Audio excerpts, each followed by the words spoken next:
Jai Hind student, welcome to biology class. Now student, in this lecture we will discuss about the process of urine formation.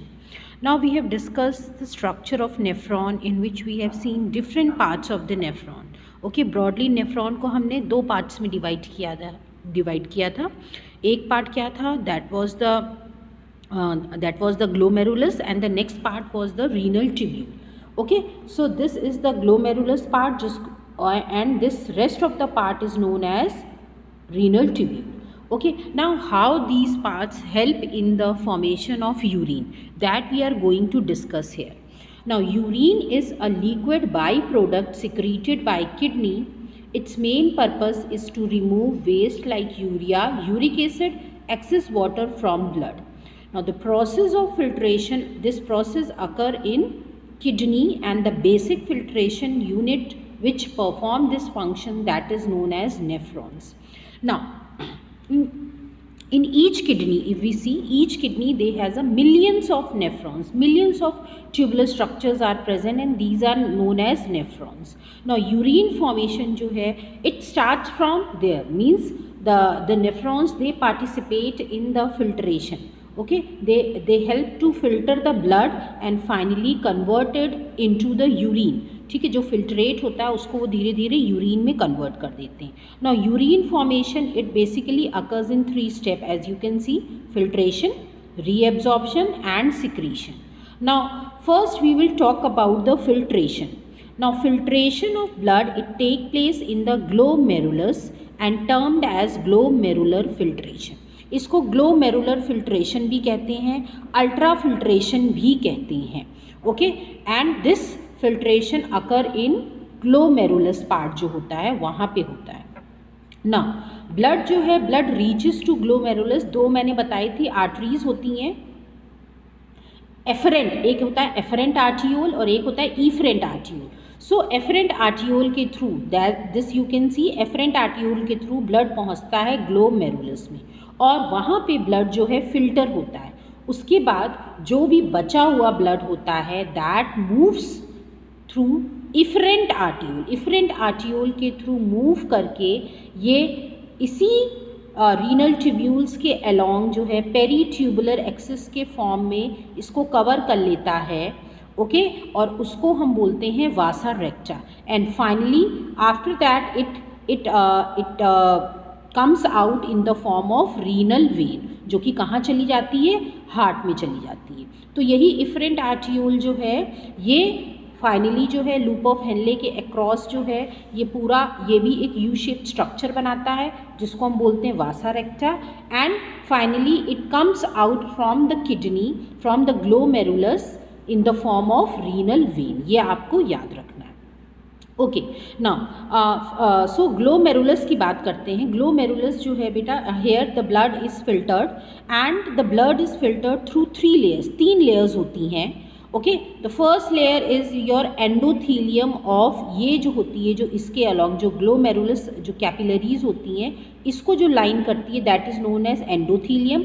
उसके बीच में होती है एक basement membrane, और ये जो बाउमेंस कैप्सूल की लेयर दिख रही है that layer is line by epithelium.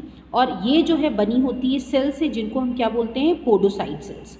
So Bowman's capsule की लेयर जो है it is made up of podocyte cells, and these cells are formed from epithelium of Bowman's capsule. Okay, so epithelium and endothelium इनके बीच में जो होती है that is known as basement membrane. तो इस तरह तीन लेयर स्ट्रक्चर होता है जिससे ब्लड जो है वो फिल्टर करता है and finally leads to PCT, that is proximal convoluted tubule में पहुंच जाता है. Now this you can see the structure, इसमें आप अच्छे से समझ सकते हो. ये जो है ग्लोमेरुलस की लेयर है, ओके, एंडोथीलियम की जो बनी है. Then you can see this is the basement membrane, ये जो बीच की लेयर है this is the basement membrane, and this is the epithelium of Bowman's capsule जो कि किससे बनी होती है? पोडोसाइट से. और इसमें जो है स्मॉल पोर्स होते हैं, क्योंकि ब्लड कैसे निकलेगा? पोर्स के थ्रू ही निकलेगा, जिनको बोलते हैं slit pores, as you can see.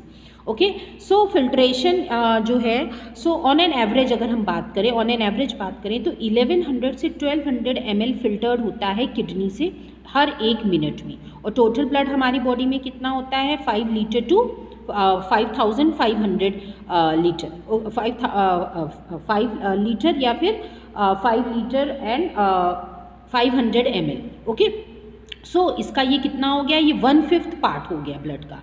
Okay, so on an average 1100 to 1200 ml of blood is filtered by the kidney पर मिनट, जो कि रफली 1/5 ऑफ द ब्लड होता है that is pumped out by each ventricle of the heart in a minute. ठीक है, जो ventricle pump करता है ब्लड, एक कार्डियक साइकिल में अगर आपको याद होगा 70 ml ब्लड पंप करता है, तो इन अ मिनट जितना भी पंप करता है वो इसका 1/5 पार्ट है जो ब्लड जो है फिल्टर होता है किडनी से। Okay, that is 5000 to 5500 ml होता है around, so that is the 1/5 part. Okay, now the glomerular capillaries, so that I have already told you 3 layers होती हैं, endothelium of glomerular blood vessel, epithelium of base your Bowman's capsule and basement membrane। Okay, so यहीं से blood जो है filter होता है through these membrane and almost all the constituent, जितने भी कॉन्स्टिट्यूएंट होते हैं प्लाज्मा के वो यहाँ पे क्या हो जाते हैं, पास हो जाते हैं ब्लड से, एक्सेप्ट सेल्स जो आरबीसीज होती हैं, जो भी बड़े बड़े मॉलिक्यूल्स होते हैं, जो भी ब्लड सेल्स होते हैं मैक्सिमम ऑफ दैट, या फिर प्रोटीन्स, ये सब ब्लड में ही रह जाते हैं and rest of the constituent is pass through the plasma membrane. इसीलिए इसको अल्ट्रा फिल्ट्रेशन भी कहते हैं। ग्लोमेरुलर फिल्ट्रेशन तो बोलते हैं, अल्ट्रा फिल्ट्रेशन भी बोलते हैं। Now the amount of filtrate that is formed by the kidney पर मिनट, इसको क्या बोलते हैं, GFR, that is glomerular filtration rate, जो कि कितना होता है 125 ml होता है इन 1 minute, that means 180 litres in a day.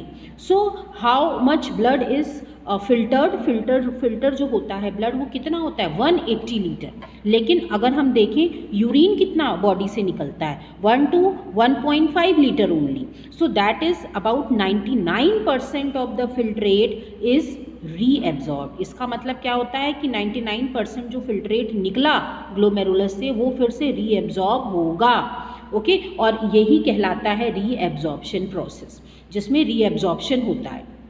Okay, and this reabsorption occur by renal tubules. Okay, renal tubules इसमें पार्टिसिपेट करते हैं, ट्यूब्यूल्स के अलग अलग पार्ट्स हैं वो अलग अलग रीअब्जॉर्प्शन करते हैं। Okay, so here useful substances they are reabsorbed by the epithelial cells of the tubule and they are sent back to blood में फिर से वापस भेज दिए जाते हैं। ओके, कौन सा ब्लड, जो इफरेंट आर्टियोल ब्लड लेके आ रहा है उस ब्लड में ये फिर से रीअब्जॉर्ब हो जाते हैं। कि अगर कोई गलती से अगर यूजफुल सब्सटेंस फिल्ट्रेट में निकल गया तो उसको क्या करेंगे, उसको वो जो इफरेंट आर्टियोल ब्लड लेके आ रहा है in the form of your peritubular capillaries, वो उसको अपनी तरफ एब्जॉर्ब कर लेगा। और अगर कोई हार्मफुल सब्सटेंस रह गया फिल्टर होने से तो वो वापस ट्यूब्यूल्स में एब्जॉर्ब भी हो जाएगा। ओके, सो इसी को बोलते हैं रीएब्जॉर्प्शन।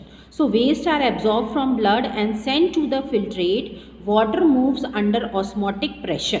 ओके, तो यहाँ पे जो है वाटर जो है इट मूव्स पैसिवली, वाटर का एब्जॉर्प्शन पैसिवली होता है। ओके, अब क्या क्या रोल है डिफरेंट ट्यूब्यूल्स का, चलिए पढ़ते हैं। Now the first is your proximal convoluted tubule. Now here what happened, large amount of reabsorption of nutrients, water and electrolyte occur। ठीक है, जो भी न्यूट्रिएंट्स एब्जॉर्ब हुए थे फिल्ट्रेट में, क्या क्या हो सकता है, यहाँ पे सोडियम होगा, ओके, आपके आयंस होंगे, वाटर होगा। ओके, सो ये सब कुछ एब्जॉर्ब हो जाता है, ग्लूकोज एब्जॉर्ब हो जाता है। तो ये सब जो है, ये सब जो भी यूज़फुल होते हैं वो न्यूट्रिएंट्स जो हैं फिर से रीएब्जॉर्ब हो जाते हैं। Okay, so the presence of brush border epithelium increases the surface area for absorption. ठीक है, so surface area absorption is increases by the epithelial cells जो कि प्रेजेंट होते हैं आपके ट्यूब्स के along. No, loop of Henle में minimum absorption होता है, सबसे ज़्यादा एब्जॉर्प्शन जो है दैट अकर्स इन वाटर, और वाटर जो भी वाटर एब्जॉर्प्शन, और आपका जो सबसे ज़्यादा एब्जॉर्प्शन होता है that occurs in the distal convoluted tubule.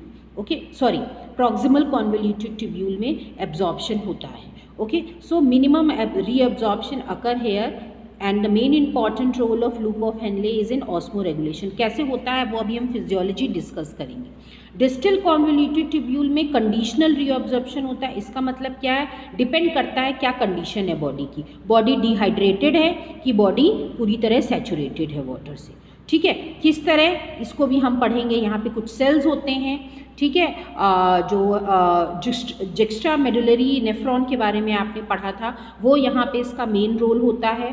ठीक है, जिसकी वजह से क्या होता है, जो है कुछ हार्मोन्स जो होते हैं वो सिक्रीट होते हैं और वो जो है रीअब्जॉर्प्शन को फैसिलिटेट करते हैं।